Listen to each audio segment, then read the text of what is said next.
Finish and I hope कि आपको ये वीडियो पसंद आई होगी, ये आर्टवर्क पसंद आया होगा और ये पूरी की पूरी सीरीज भी पसंद आई होगी। ये था हमारा इस सीरीज का फाइनल आर्टवर्क एंड सॉरी कि मैं इसमें आपको कलरिंग वाला पार्ट नहीं दिखा पाया बिकॉज ऑफ कि वो अनफॉर्चुनेटली डिलीट हो गई मेरे से क्लिप, तो इसलिए मैं इसमें ऐड नहीं कर पाया।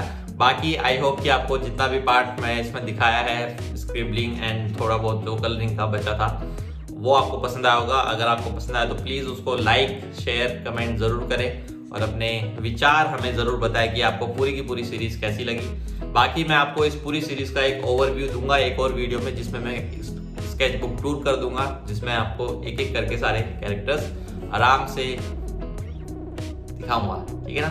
बाकी इसके बाद हम जो सीरीज स्टार्ट करेंगे, बल्कि हम सीरीज नहीं स्टार्ट करेंगे, हम बिल्कुल रैंडमली चलने वाले हैं। हम कुछ भी बनाएंगे और कुछ भी जो भी हमें अच्छा लगे वो मैं आपको प्रेजेंट करने की कोशिश करूंगा।